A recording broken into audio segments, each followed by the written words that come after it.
Hello everybody and welcome back to Punting Pioneer.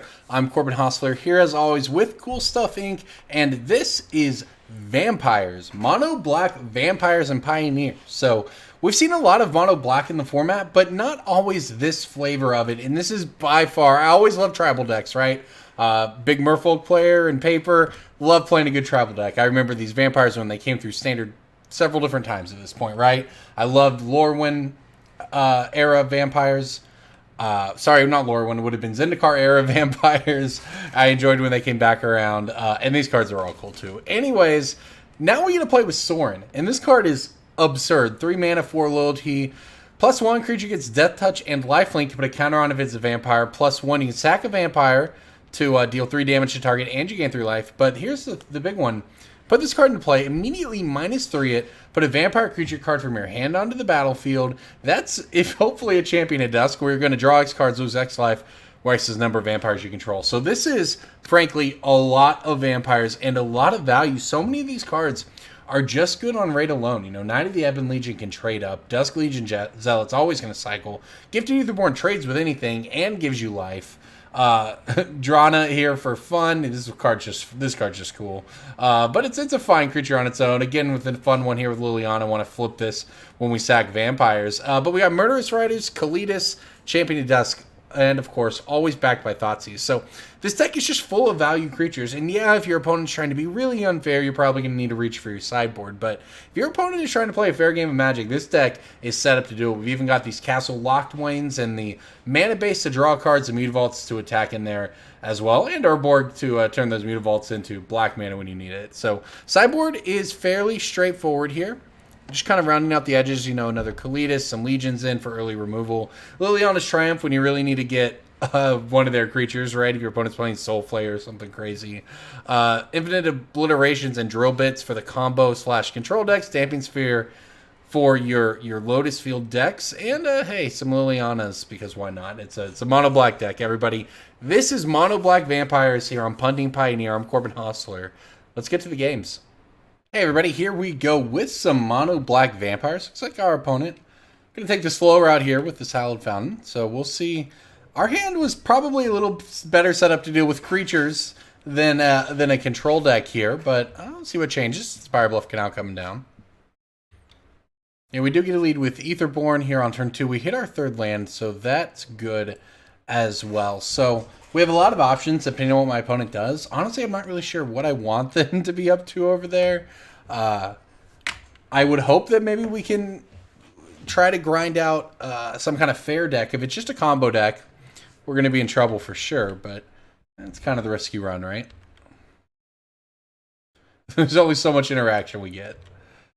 Okay, so we'll go ahead and send in this Aetherborn, see what happens here.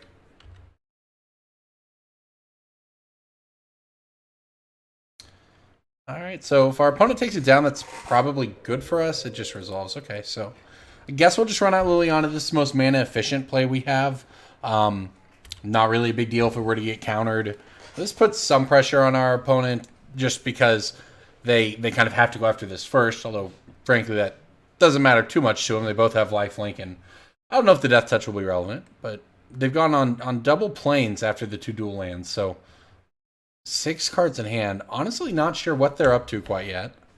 Could be any number of decks, right? Could be a combo deck of several flavors. It could be a control deck. But here, let's see if we get some clarity. Maybe not. Our opponent's going to tease us all the way through here. It's a Nahiri landing. Okay.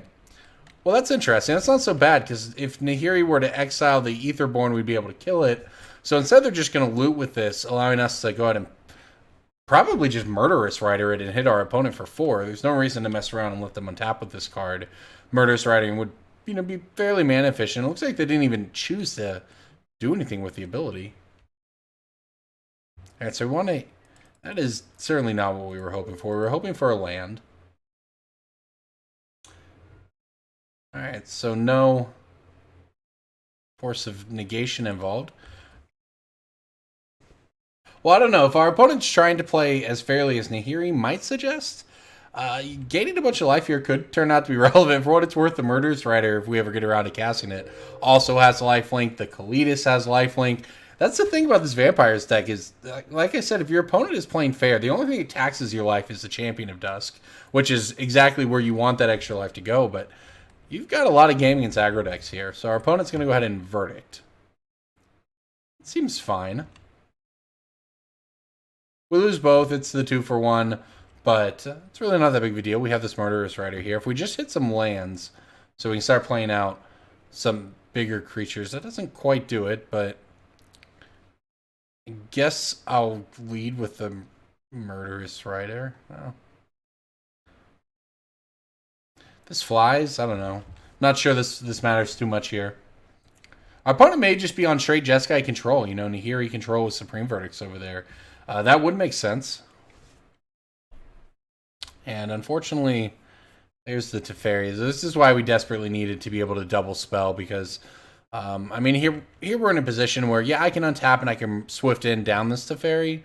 But if we can't start finding some lands, which we're not doing, it's going to be so hard for us to just keep up. I mean, because as long as our opponent's making land drops, they're getting ahead, right? So that's probably about as good as we can hope to do against a Teferi. Now we have to hope that they flood out or, you know, have solely reactive cards in hand. We finally do hit our 4th land.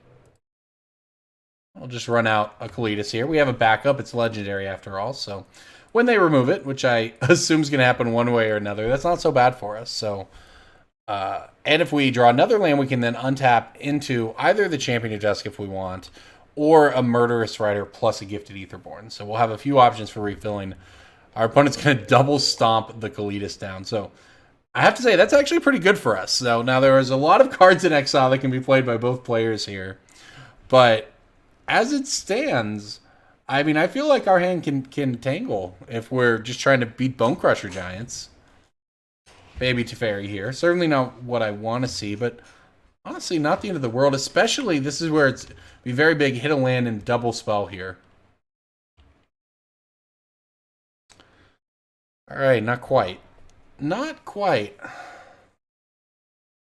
Well, got 4 again. Guess I'll just run another one out. If our opponent had to double Bone Crusher at the first time around, this might work out. They also chose to minus the Teferi to draw a card even without having a target, I believe. So they're digging for something over there, but we're not that far behind on board, especially, you know, another Teferi here just to bounce my Kalitas is just a stall tack it. And if we just hit a land and we can put 2 things out, I will definitely like our position here. Something like a Thoughtseize wouldn't be too bad either. All right, that might work. Let me go ahead and run this out. Oh, snap resolve, huh? Okay. Well, let's go ahead and put X is the number of vampires you control. I think I'm happy cycling this because if we hit a land from it, well, or that, we get to play out a second creature, and that's pretty big against Teferi. It means my opponent needs 2 removal spells to keep this from being killed. If they have a board wipe, whatever, we'll untap. We'll have plenty of gas still. So just hitting a second play there makes an individual removal spell or a bounce spell so much worse. That's a pretty good development for us. And there our opponent's going to use the 3rd stomp to take down Sorin. So yeah, not bad, right? We paid 3 mana, got a 5-drop out of it, which cycled at the cost of 1 life, and got a spell from our opponent. Now we get to swing out at Teferi here. And there's the land. That's not a bad one either. I'm going to send both of these at Teferi, I believe. I just got to make sure we kill it. So if that involves pumping the Knight, if my opponent were to do something here, that'd be fine. So, okay, instead they choose to do nothing. That works out just fine for me. I think I'm just going to play out a Murderous Rider. I want to add to the board here, but only slightly. And I think this is probably, you know, I'd much rather have this get Supreme Verdicted away than a Kalitas or a Drana for that matter. So I like this line a lot. So yeah, there is the Supreme Verdict as expected. Our opponent's sitting on 5 cards in hand, but this is a spot of the game I think we're kind of okay with, especially as we start to run out our cards here now. We're going to have a Mutavault later. We're going to have a Castle to draw. We got plenty of life for it. And I think the play here is to just play Kalitas plus Aetherborn. Just want to get those cards out of our hand. That way next turn, well, if we were to only draw a land, right, that would be probably the worst draw. We'd still be able to draw land, play Drana, activate Castle. So this is after rebuilding with a pretty, impressive board immediately after our opponent's Supreme Verdict. So this is the kind of game you want against control. We've at least been able to minimize sort of the creature-centric cards here. Obviously, the Fatal Push is stuck in hand. All right, here's a big Teferi. So, okay, this isn't so bad. Big Teferi, this is why it's so important to have 2 creatures on board. So now my opponent is just simply delaying by doing that and allowing us to attack in at Teferi with this Gifted Aetherborn here. I can also fire up the Mutavault if I want. What do I value more here? Activating the castle or attacking with Mutavault? I guess probably activating castle. We just don't, we're taxing our opponent's resources. The fact they had to spend 5 mana there just to minus a Teferi, literally just to buy themselves a turn or 2 because we were immediately able to kill it. I just want to have more resources than they have moving forward. This is plenty in play here.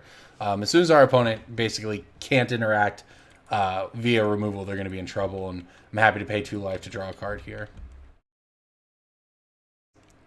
All right, so now I think it's probably time to get a little more frisky with these cards. Let's see if we can get in with our creatures here. Might have the Drawn ability come into play. When it deals combat damage to a player, it's just the 4th stomp. Okay, sure.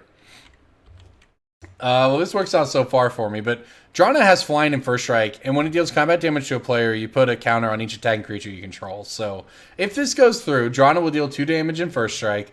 That'll trigger putting a counter on the Gifted Aetherborn, getting in there for 3, and drawing us a card. So now we to pass the turn back, still not under a lot of pressure. Activate the castle again. I have plenty of life. I'm happy to take 4, go down to 20, have another card in hand, then untap, and we'll have options. Plus, we have a threatening board, and our opponent just died to it. So there you go. Vampire's taking it down in the first one. So, all right, moving on to the sideboard here. I feel like this has to be pretty good for us. Our opponent's going to get a lot as well, but picking up some of these cards is pretty good. Now, what don't we need? Probably don't need these Fatal Pushes, that's for sure. Honestly think I can just cut all of them. Okay, so this isn't bad. We get... I don't know about the Infinite Obliteration. I kind of like just naming Big Teferi. We saw 2. That's probably how many they run. I really don't want to lose to that card. So, yeah. So choose a creature. Oh, I'm sorry. This is a creature card. Oh, this is no good. I had the wrong. Glad I read it. I had the wrong piece of hate in mind. Okay, so that changes things a little. I guess it's probably just the Kalitas. Just another resilient threat. Okay, sure. Don't think we need the Triumph. It's just a creature, not a Planeswalker. We have access to our Planeswalker. Okay, we'll see if we can get there in Game 2. Game 1 was exactly how we wanted to play out. We just kind of ground out value as we taxed our opponent's resources. And they went through a bunch of it there, right? They had 2 Supreme Verdicts, other pieces of removal, Planeswalker removal, bounces. They had a whole bunch of stuff, and our Vampire deck just kept chugging on through until we got there. So, and now we get to lead off here with 2 lands, a 1-drop. Honestly, I might not play this Thoughtseize until turn 3. So, one of the things with Thoughtseize or Inquisition of Castle Locthwain or whatever discard spell you're talking about, people sometimes overvalue playing it on the first turn. Yeah, obviously it's great to take the best card out of your opponent's hand, but what card are you worried about? For us, we're worried about Supreme Verdict. So, why not on turns 1 and 2 play out my creatures? They don't know that a Thoughtseize is coming. They're not likely to be able to do much about it. We get in for damage, and then on our next turn, suppose we don't hit land, we've maximized damage even with missing our land drop. So now hopefully we will hit a land, and I can just play this Sorin, get this Champion of the Dusk in there, and draw all the cards we'll need for the rest of the game. But in the meantime, we are at least kind of the back. That's plan A.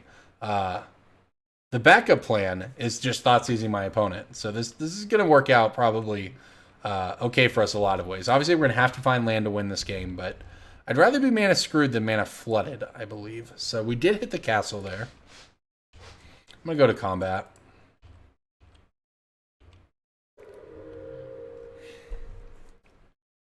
I don't want to walk into a sensor is the thing. So it's possible. Thing is, I gain so little by, well, just trying to think this through. The thing is, if I Thoughtseize this turn, I just do nothing otherwise, which is just very bad. If the Sorin gets countered, ooh, look at that. Okay. That was more simple than I expected. I thought that played through, and turns out it didn't even matter. And now, look, even if our opponent has a verdict, we get to untap into Kalitas. We've got Thoughtseizes to back it up. This is looking pretty good.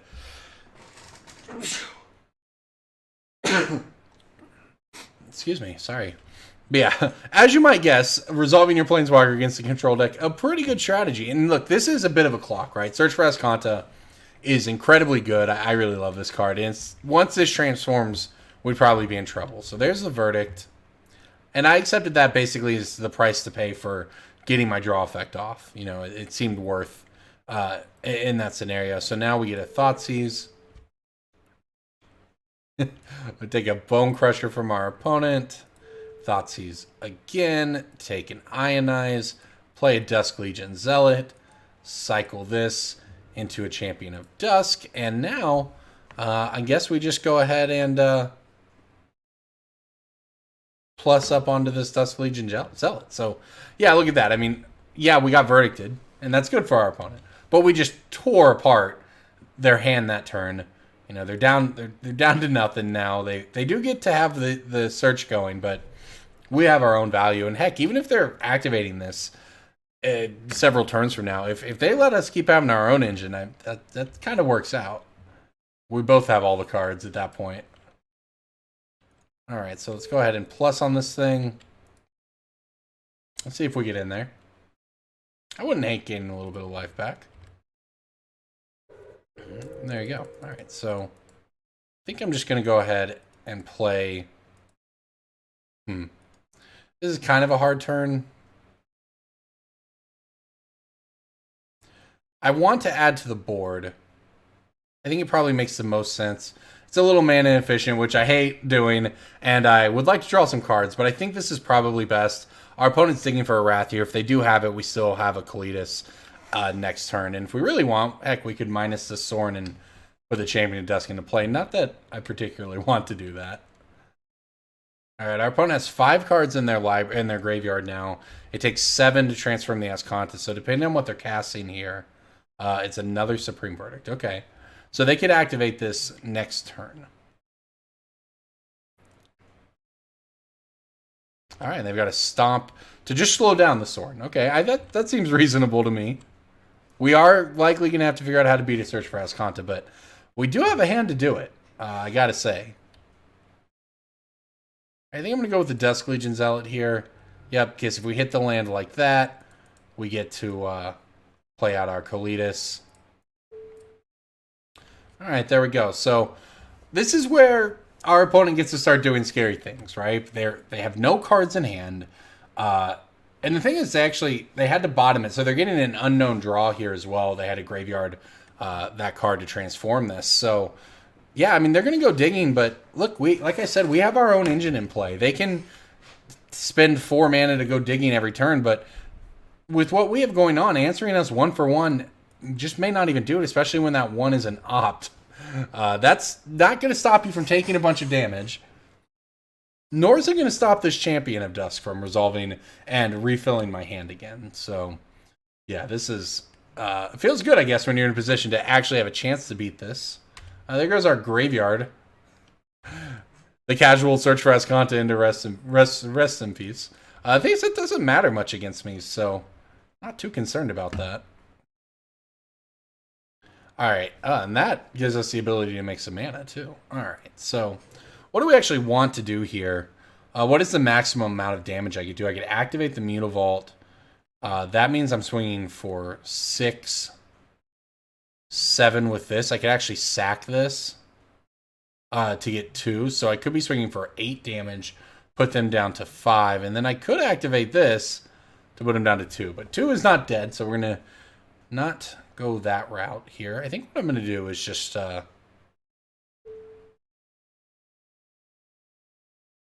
I actually have an idea. I have a bit of an idea here. So I'm going to go ahead and activate this Nykthos.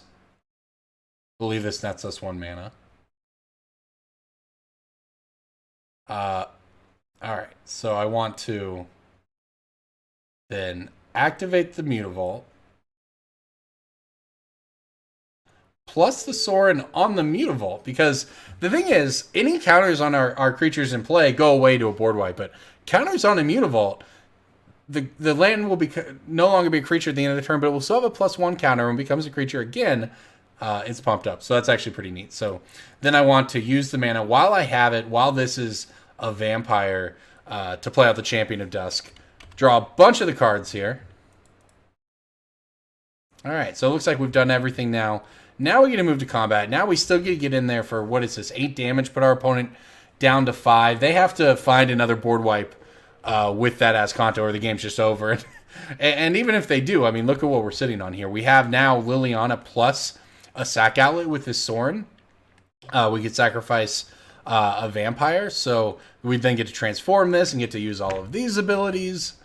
Although I guess, the Rest in Peace kind of comes into play here, making them discard maybe not the most important thing. They did find a Verdict, by the way, their last card, so they're doing what they can to stay alive. They're certainly doing that. Okay. There you go. Verdicted away. Team down. Problem for my opponent, however, is that they're just dead. So we get to just fire up this Mutavault. Get in there for 3. Plus the Sorin. This is, in fact, a vampire. We can sacrifice it, and that means we have 3 damage to do to our opponent to take the game down. Mono black vampires. Search for Azcanta transformed. Not a problem. Vampires taking it down in Pioneer. That was a great match, actually. That was a lot of fun. Hey, everybody. Here we go with more vampires. I don't think I can keep this hand. I want to, but I'm not going to. And this is why I always keep hands like that. Even though I shouldn't keep them, it just always feels like you mulligan a medium below average 7 into an unplayable 6. There's no way I can keep this, right? I believe that I don't know if I'm the play or the draw here. Let's find out. Looks like I'm on the play, so definitely, unfortunately, cannot keep this hand on the play. Down to 5 we go. I guess this is the 5 we're going to keep. Let's hope that this Knight of the Ebon Legion goes the distance here. I will pump it. You watch out. I guess we have a Mutavault. Now, this is basically my 7-card hand, right? Only worse. I think it was a correct mulligan, though. There's a lot of 6s that are better than that 7 we were looking at. And this is just the price you pay. Sometimes you go down to 5. Opponent with the fancy swamps over there. I appreciate that. I'm a sucker for Zendikar lands, though. Although I have to say, I believe I don't know if it's unsanctioned or Jumpstart or whichever the supplementary product is with the new lands. Those coming right on, they sort of look like the old unglued ones, I believe. Coming right on top of the Nyx lands, which are pretty neat. There's plenty of options for your mana bases these days. When I started playing, there was the unsets, and that was pretty much it. All right, so our opponent on mono black of their own, it looks like. And drawing a Fatal Push here, actually probably pretty good. Get in there for 1. I'll probably just take the 2 here. I can't assume we're going to get hit by whatever the mechanic is too badly. So probably take it. That way, if my opponent plays a better 2-drop to Fatal Push, we can do that. And not such a big deal to take the 2 damage. And then we actually get to... we can untap and activate the Knight if we want. Or my opponent's just going to do nothing. We can cast this. Oh, okay. I'm down for this. So this line actually works out pretty good and possibly better. So instead of pumping the Knight and my opponent having removal, possibly, like this Fatal Push they use on our Mutavault, we would have lost our knight and been out our entire turn. Instead, this time, we get in for 3 that way. Of course, barring removal from our opponent, which is enough to trigger not just that knight, but also this second one that we're playing. So as it stands now, look, we mulliganed at 5. There's only so much we can do. It looks like, unfortunately, another fatal push from our opponent. But I don't know. Hey, we're going to have one big creature after this. Looks like we might even get in there this time. About as competitive as we're going to be on 5 cards. Urborg, probably not the best draw.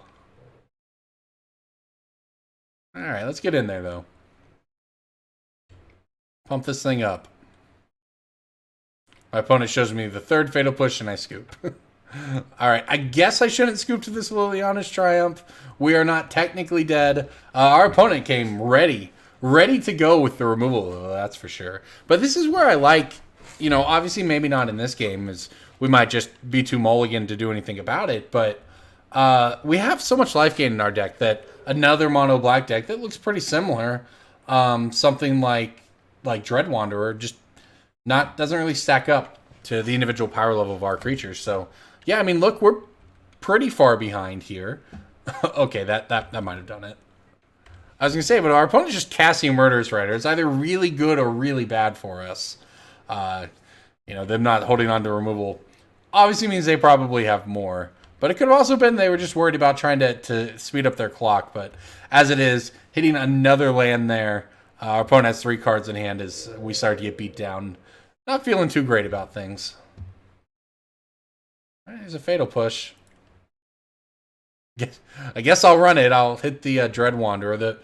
Another problem is that my opponent can probably start Dread Wanderer returning, which is probably the point. The value just becomes too much for us to keep up with. But I do get to hit their Mutavault this time around with my fatal push.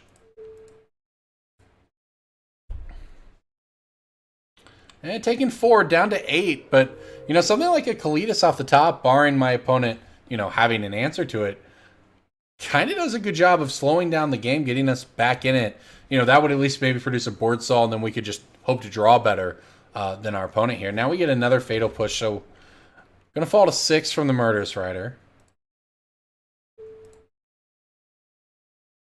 My opponent with 3 cards in hand, actually not yet able to start bringing these back. And this card is very bad against Gifted Aetherborn, though. And we have so many cards that just blank this. We actually have a lot of 2/3s in our deck, Liliana as well. Okay. Playing out the second Murderous Rider, huh? We have to be dead. Alright. We'll take a look.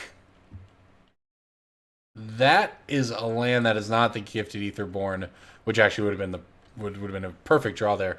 Alright, on to the sideboard. Not a problem. I really like the Legion's End here. That seems pretty good. I don't think I want the Triumphs. My opponent runs some amount of creatures they're fine sacrificing. I think I just really want to overload on removal here.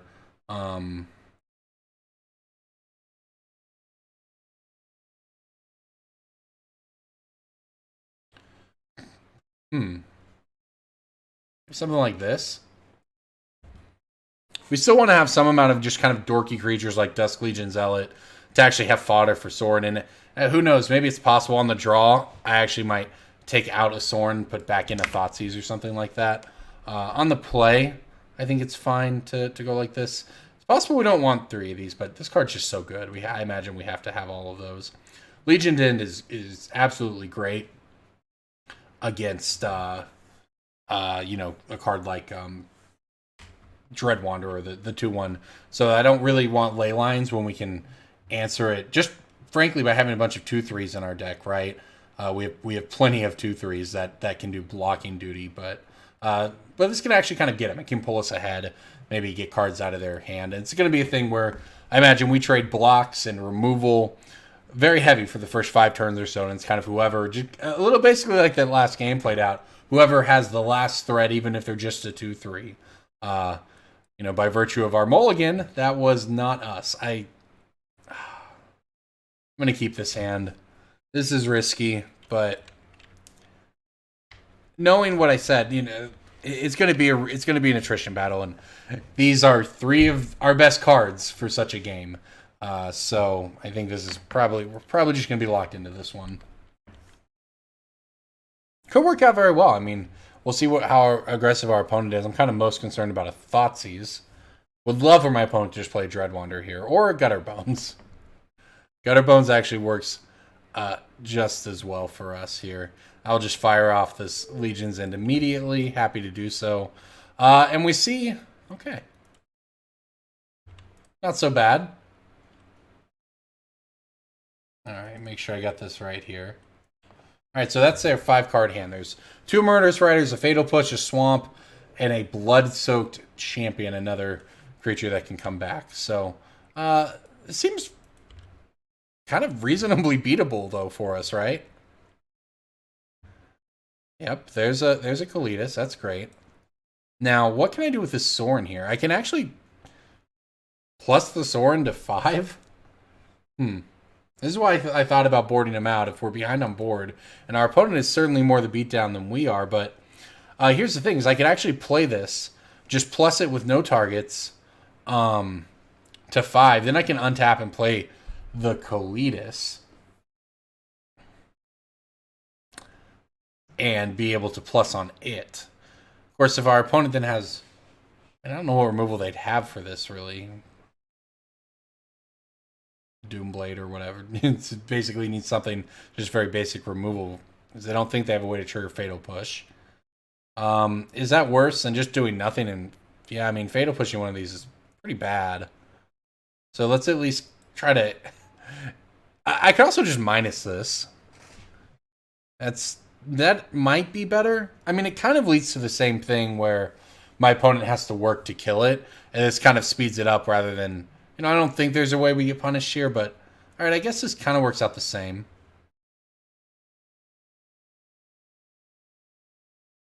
I'm actually going to go with the Champion of Dusk here, because it's the one that gives me the ETB value. It also is the one where if my opponent does have removal for it, I can actually untap and play this Kalitas. So I'm fine just cycling, I guess, the Champion of Dusk there. So our opponent's going to Murderous Rider this thing down. That allows them to kill Sorin. It's not that different than before, except that this would have been pointed at our Sorin if I'd taken that line, which one of the reasons I chose not to. So we got 1 out of their hand. We're just going to have to kind of do that. And fortunately, drawing another Kalitas here is a pretty good one. So this will eat the other Murderous Rider, although my opponent could actually get kind of techie here. They could attack with both Bloodsoaked Champions. Obviously, I block. But then you have, in second main phase, you have Revolt. You can use the Fatal Push, bring this back, and have used Fatal Push instead of Murderous Rider on my Kalitas, keeping yourself with a little more flexibility in the circumstance like we are running into right now, where I get to untap and play a second one, and now they might not have a removal spell that can hit it because they lost the opportunity to use that Fatal Push. Now, they can, of course, just do it here, but at this point, I'll probably just let it through, right? Let's see what they choose to do here. They do have 2 other cards in hand we don't know about. They're operating much more efficiently on their 3 mana. We're close to flooding out. We draw another good spell or 2. We're exactly where we want. But we get too much more after that. It starts to be a flood. So here's the thing. I'm happy, I think, to just take this damage. We get hit for 4. We get to swing back for 3. The Dread Wanderer. Okay. I was going to say, or my opponent's not going to be able to trigger Revolt now. And we get to play a First Striker, which will help some as well. Or we'll draw a Champion of Dusk. Won't lie, I'm probably going to draw 2 cards here. Try to get in with our Traitor. Go back up to 12. Yeah, this is great. And this Champion of Dusk can't be hit by Fatal Push. So our opponent actually, like I said, there was kind of a smaller line. It was definitely an easy line to miss, but, low-key, that may prove to be the difference here, because they can still get the Kalitas with the Fatal Push if they want.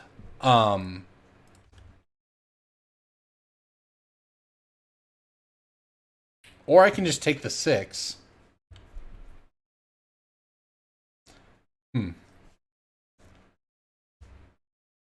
Is now my opponent does have the 4th land that they need to spell plus, so but they can't. They can either bring this back, or they can play a Murderous Rider with it. They can't do both. I could also just take the 6, go down to 4, swing back. Yeah, I like doing this. And I'm even going to go ahead and Fatal Push this thing down, because we're tying our opponent's mana up here is what we're doing. By blocking the Dread Wanderer and Fatal Push that one, my opponent's only going to get in 2 damage here. They're killing our Kalitas. So we now know they're down to 1 card in hand. Our life total is still relatively healthy, and now we still have the biggest creature on board, and both of these cost mana that they can't easily get back. That was also a fairly nice draw for us. We did get in there for free with the Champion of Dusk. Our opponent's life total getting down there as well, down to 9. And now we get to deploy 2 bombs, basically, on this board. The Gifted Aetherborn is just the perfect blocker against all of these creatures they have. And the Drana makes our own attacks insane. So here we go. Our opponent with 2 cards in hand is sort of desperately in need. We drew 3 cards off our Champion of Dusks, and that's pretty much been the difference right now. As they have 2 cards in hand, and they are looking for a way out, but just Drana getting in there, yeah, good enough, our opponent says. Okay, so gonna cut a Sorin. Actually gonna cut 2 Sorins. I mean, it's so hard because Sorin is just so often our best card. Is the only thing.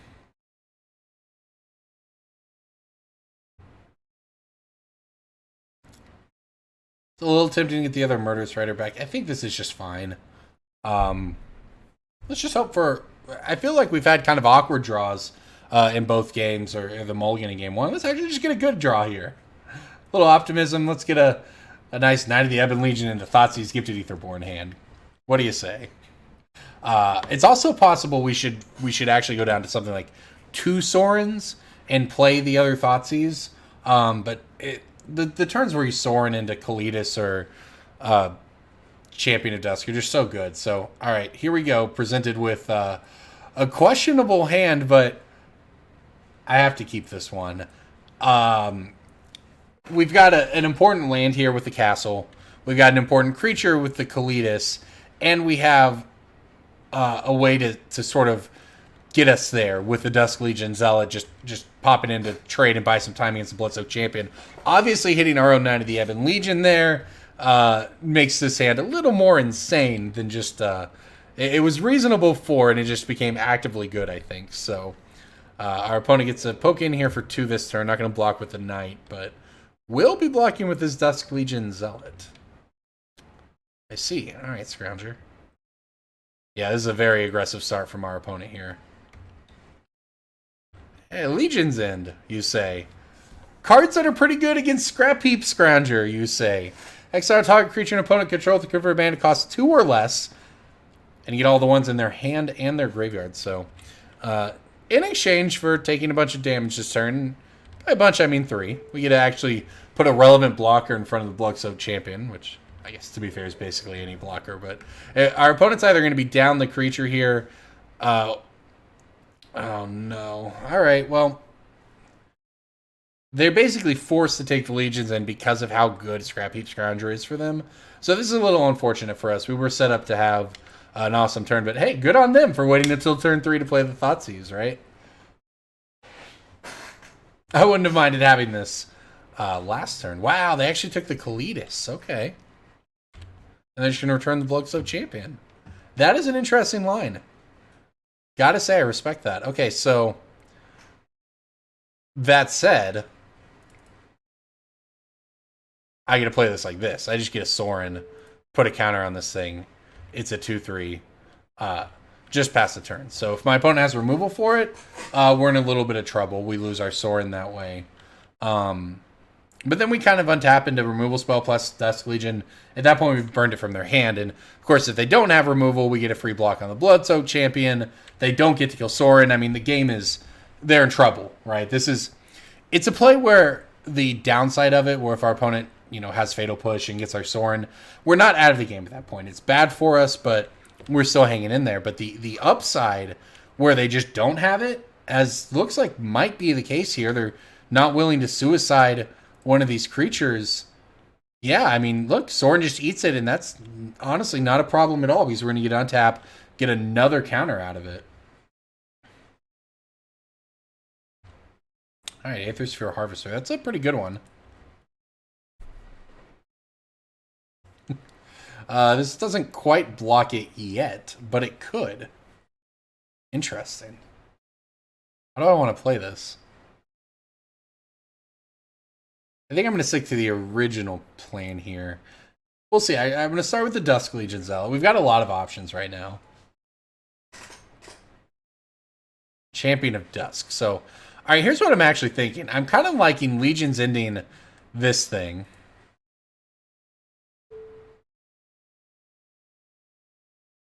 Crew 1. All right, so our opponent has nothing in hand. We get rid of that forever.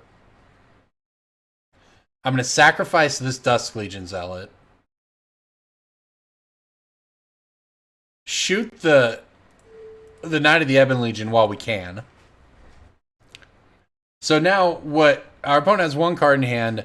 It looks like they crew their Aethersphere Harvester, which is pretty good in the matchup because it's actually going to take down Sorin here. But we got our value out of Sorin right there. We're going to untap, just slam this champion, draw 2, and be in the exact same position we hoped to get last game, where we're just trying to pull ahead on cards a little bit.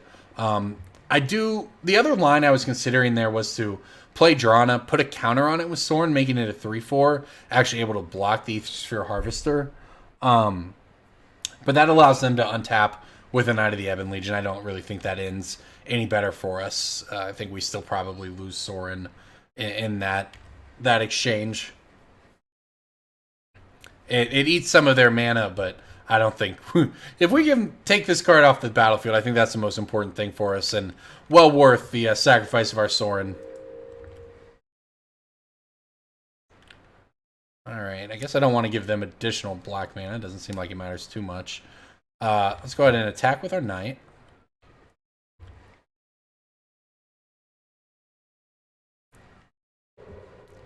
Alright, so I could be greedy here and go for the Drana first. I don't even know if that's greedy, actually, but I'm just going to go ahead and play the Champion of Dusk now. This way, they're going to go ahead and Fatal Push our Knight. Okay. So it's just going to cycle into a land. Alright. Well, I don't know if it would have made playing Drana better or not, but the thing is, keep in mind our opponent has a flying clock, and we don't, and the Drana can't exactly stop it. So, and the stupid Aethersphere Harvester has lifelink, or can have lifelink anyway. So this is still pretty bad for us. We really do need to find an answer to this ASAP. That's why I just wanted to dig into my deck, and I guess that's why I'm going to go ahead and do it again.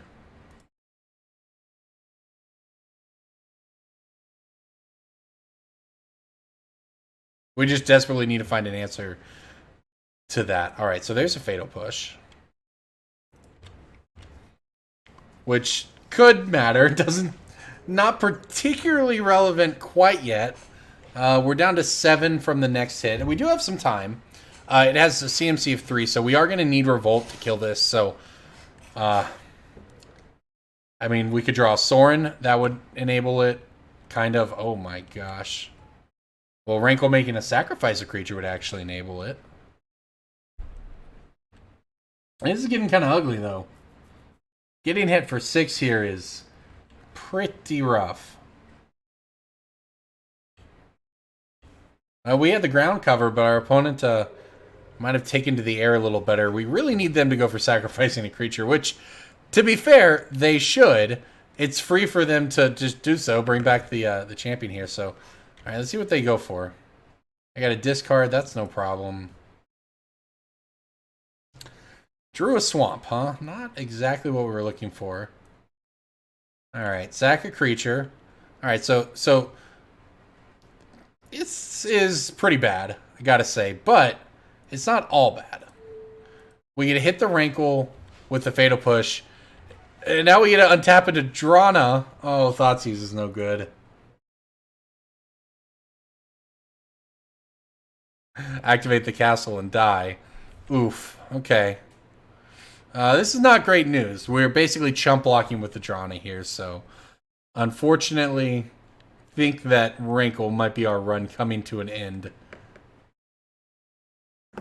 Yep, crew away. Close game. We just, I don't even say we flooded out. We've certainly flooded out a little bit. I guess we're not, if our opponent just still has nothing, we're not technically dead. Dread Wanderer, that's something though. Multiple Dread Wanderer is also pretty good. Alright, well, GG's on to the next one. That was a great match though. Would have liked to have had that game one back, but really nice match. Alright, here we go, trying to get back in the win column with our mono black Vampires deck, and this hand seems pretty reasonable to do it here. I believe that we're on the play, or we're on the draw, that's fine. We've got his handy Thoughtseize to lead off with and find out what our opponent is up to. We're a little light on mana, but our hand is gassed to get there, so... Alright, I see. So, alright, I'm just going to go ahead and snap off taking the Inverter here. Get the combo piece out of their hand. This is the best deck in the format here, is this Dimir Inverter. By the time this video comes out, I guess we'll be on our way to the week. They said there's going to be a banned and restricted list announcement, but we can't tell you what yet. So something's going to happen. We don't know what. So my opponent with the Thought Erasure here, basically, you know, we saw that they had this, and I thought it was more important to take the Inverter of Truth, the combo card, out of their hand with all those ops they have to go digging, and just eat the Thought Erasure. Look, our hand is, the Fatal Pushes are whatever. They can take them. They can take the Champion of Dusk. That's probably what they do. But we're so far away from casting that, and we have these Dusk Legion Zealots to just sort of bridge the gap. So they actually go for taking the Dusk Legion Zealot, just trying to slow us down. That seems like a reasonable line from them, honestly. So, all right, let's go ahead and run one out here. Try to find a land. We did not do it. Okay, well. No land yet, certainly not ideal. On the other hand, though, we are going to get to Thoughtseize our opponent and follow up with a Knight of the Ebon Legion. So we are increasing our board, and there's a Mutavault also coming in pretty handy. So clock on in there, play around Quench, I suppose. And Thoughtseize our opponent's 4 cards here. All right, so we're looking at Fatal Push. Opt, Thassa's Oracle. I think I just take the Fatal Push since I'm following up with his Knight of the Ebon Legion. I would really like to stay in play. The reason I don't put the Thassa's Oracle into the graveyard is because if they find another Inverter of Truth, they can obviously just put the Thassa's Oracle into their deck that way. So that one in their hand, I mean, look, I would have taken it in a different circumstance, but as it stands right now, and that's the only card we know about, I think we just kind of have to let them have it and see what we can do on our own, which is hopefully find some land here. You know what? Not a land, but actually pretty good in this situation. This is why it's in the deck after all. But look, if we're going to slam this Drana down, and it doesn't matter if we never draw another land if our opponent can't answer what's in the board, because this is going to add up very quickly. This Knight's going to be getting 2 counters a turn. Unfortunately, there is the Inverter of Truth. So they have a library of 6 cards and a Thassa's Oracle in hand. So this is not great for us.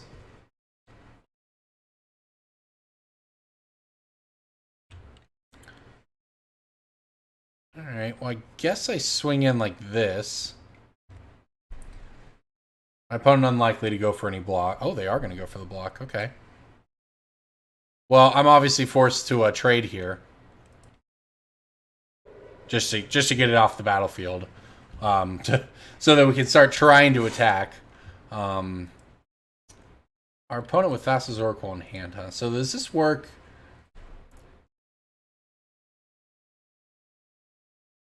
So even if you kill the Thassa's Oracle, okay. Well, fair enough. On the plus side, oh, they have the Hypno Rivulet too.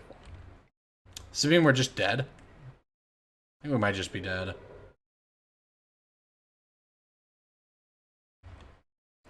Yeah, we'll get in. We'll get in, do what we can. We'll follow up with the Champion of Dusk. I mean, look, our hand was great if our opponent just didn't have the combo on us here. They're going to Ipnu Rivulet to put themselves down to 1 card in library. They're going to draw that card, play Thoughtseize Oracle, and win the game. So we are done here. Good game, good game, good game. This deck is very, very good. So Infinite Obliteration time, I would say. Drill bits as well. This is definitely what we're looking at here. All right, things that aren't very good. Fatal Push is sort of fine, but if they played Inverter of Truth, we're sort of already in trouble, is the thing. So I'm not certain it's that important. And the Drana, probably, it's pretty fine. It helps you kill people a little faster. So I have the Liliana here. I kind of like Liliana. It doesn't matter as much. Maybe a Murderous Rider.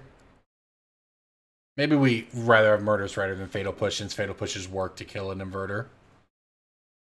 Alright, so this is certainly a hand. This is one of those times where you can get burned by Mutavault in the deck. We're on the play. This hand is great if it draws a swamp. I'm going to keep it. We've got a draw step at it for, optimal swamp time, but if we might have another turn after that. Having the Thoughtseize here is pretty nice.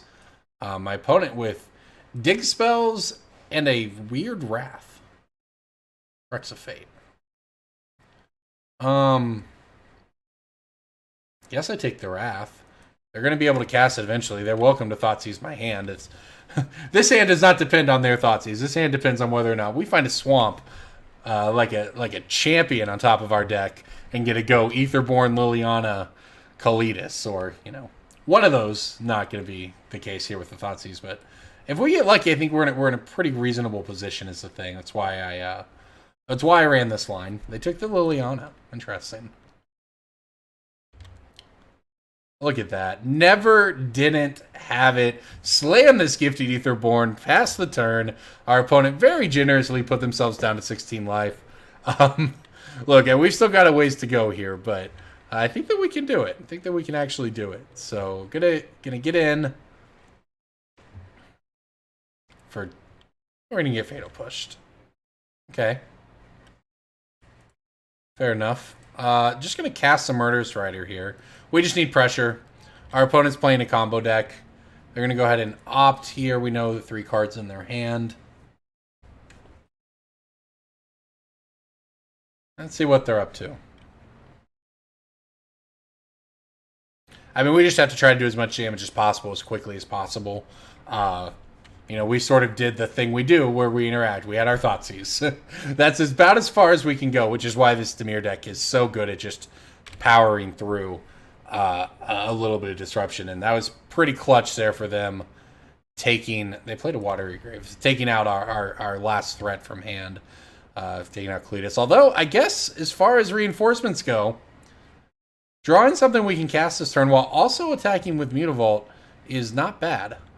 Knight of the Ebon Legion would have been a little better, but this is certainly something. Put our opponent down to 10.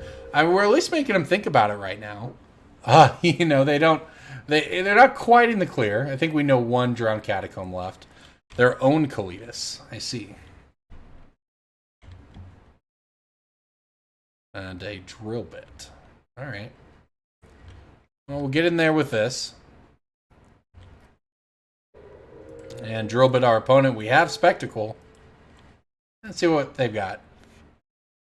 An Ipnu Rivulet and a Cast Down. So, okay.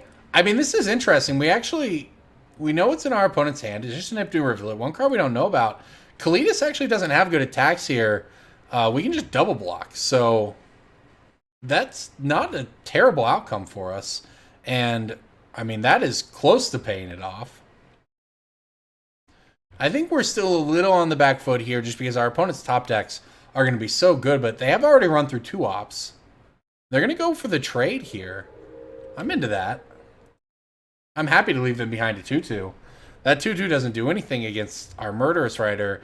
And if we draw a card here, or draw a land here, which we did, we get to play even a little more. This is a zombie knight, by the way, not a vampire. Worth keeping that in mind. Knock our opponent down to 9. Play out our Champion of Dusk and hope that we get to cycle it. We certainly did it. We have a swamp in hand. But hey, that's what we have to draw through the swamps to the gas to win the game here. Our opponent looks like they're struggling a little bit too. So now I get to come in for a pretty big attack. I guess I Thoughtseize. I don't particularly see it getting better, but before I suicide this Mutavault, maybe I'll take a look at their hand. Do we actually get something out of them? They're just going to Ibnu Rivulet them. Ibnu Rivulet me, I think. Okay. Sure. Why not? I would have liked to have drawn those cards. They're right about that. Oh, they actually did have. They had a Fatal Push, so okay. Nothing we can do about that.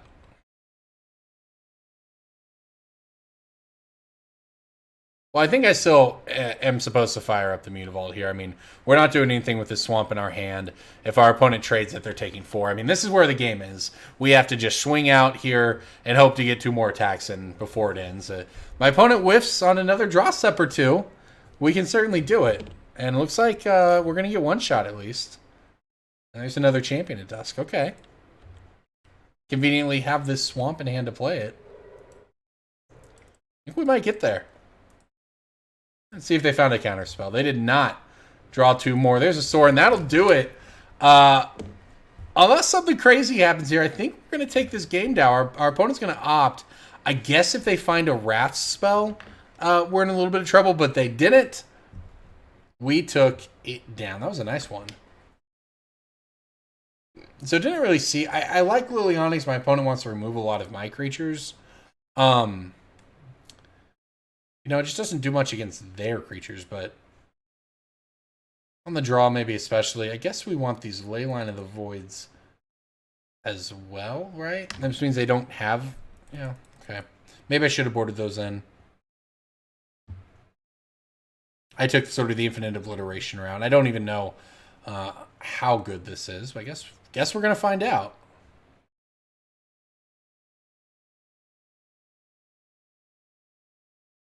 I'll give this a shot. I mean, this is certainly good against Inverter or Truth.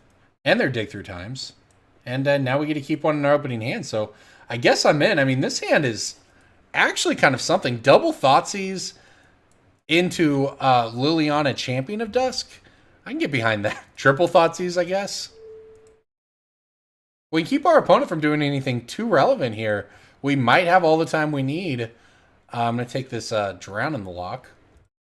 I mean, we'll have all the time we need to just sort of play out our slow, dirtly value creatures here as we keep our opponent from doing anything relevant. And the Leyline of the Void kind of messes their plan up itself. So we might be able to take this one down here.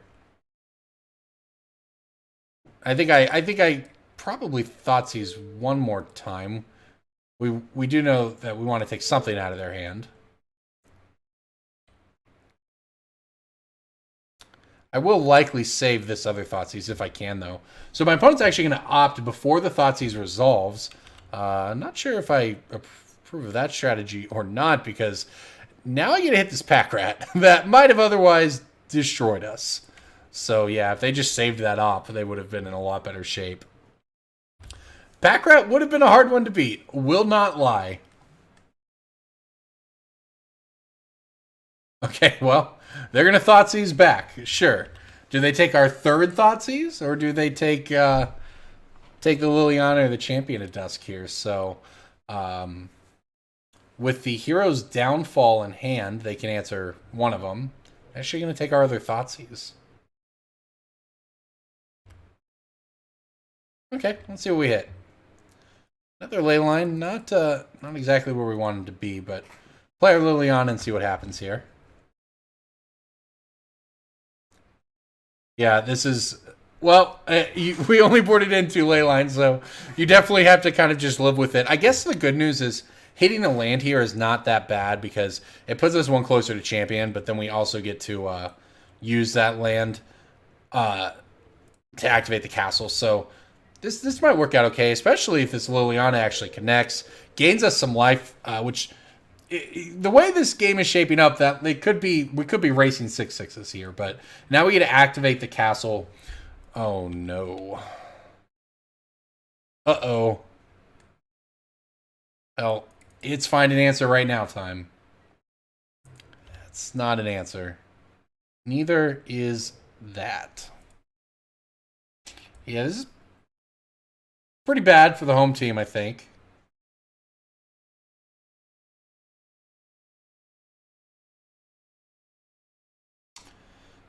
Huh. I think I have to... I get one more shot at this. I think I just have to cycle this card. Alright, we did not get there. My opponent finding Pack Rat off the top might have done us in. I mean, I think maybe we'll have a turn here to try to draw something. I actually kind of considered playing the Kalitas there. One of the options available to us was to activate the Mutavault and then sacrifice it to transform this. My opponent's all in on Mutavault, on Pack Ratting us now, as they should be. So, all right. I guess what we do have going for us is this Kalitas.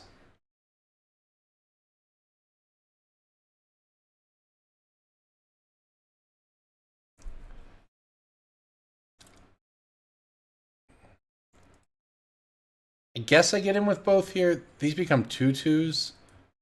But I could just... Oh, this is 3 to eat a creature. Not 2. Okay.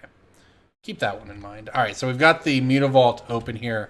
I mean, look, we got our opponent down. We can get some...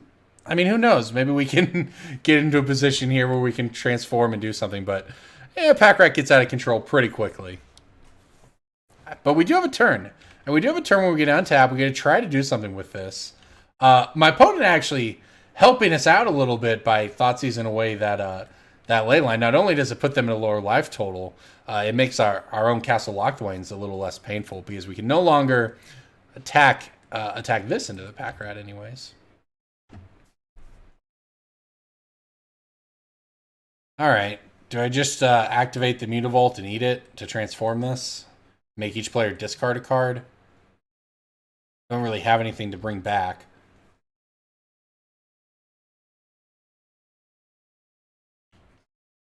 Then I kind of go into Protect the Queen mode. That might be best.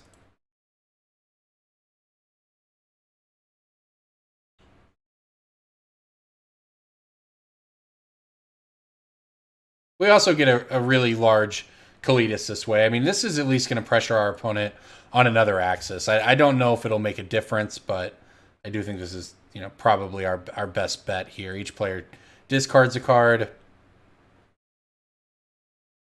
I mean, you never know. If our opponent... I mean, they have this Hero's Downfall. If they do that, they're not Pack Ratting. I mean, I don't really know what we're looking for here. There's kind of only so much you can do once your opponent has a Pack Rats going, and I don't believe we have access to any actual... We have Legion's End, so that's our out. Or the Legion's Ends that are not in my deck. So, yeah, this is bad news. We basically would have to protect this Liliana to get an ultimate, and I guess we could win if we had an ultimate out against all the Pack Rats. Maybe not. But I think that they're going to get there on us. These are certainly all very good cards. I like that we can feed this to this. We can make a really big Kalitas. You know, as a matter of fact, if I get to untap here, let's see what I could do. I'll be able to draw a card with the castle. Returning, there's no creatures to return, so this doesn't do anything. It's non-legendary. I mean, we could return a Champion of Dusk if we got one into the graveyard. The problem is, like I said, I just don't even know what we're looking for. Basically, I guess Drana, just some way to get over in the air on these. We have, you know, maybe a turn to do so, I would say. We need to draw a relevant card that gets us closer to winning the game on our next turn, or we're just gonna get overrun by the Pack Rats in that time. This card's certainly pretty powerful, though. All right, my opponent moving to combat. And not a super easy combat for them either. And they're actually just going to do nothing. Okay. We drew a Murderous Rider. Not exactly what we were looking for, to be honest. I mean, I guess Murderous Riding one of these isn't that bad. Yeah, I'm so tempted to activate this castle, because then if I draw land, I can play the Murderous Rider anyways. It's probably bad. Alright. You know what? This buys us a turn. And we'll hit the original here for what it's worth, if I can even figure out which one that is. Okay. So I guess what I really should have done, there's actually kind of, I should have put this ability on the stack and responded with the Swift in, because now my opponent can Hero's Downfall the Liliana, we don't get the last card, although it's like that's not what happened. So alright, we took it out. I guess it wanted to die. Shouldn't I get to choose the replacement effect here?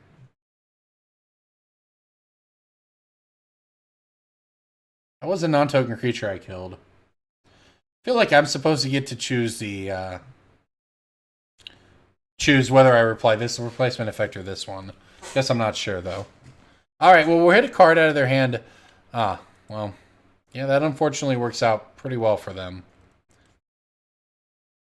Fatal pushing that down. I mean, I guess here's what we do have going for us. We have a Liliana at 7. Our opponent has the Pack Rat army. Well, we could get another turn with Liliana. I can return. Well, I can't return this unfortunately because it's legendary, but I don't think there's any way out from under these Pack Rats now. They can attack. They're 4/4s. I mean, I guess my play would be to get a trade with one, then I can return Champion, but I just don't think we have any out to them just continuing to grow these.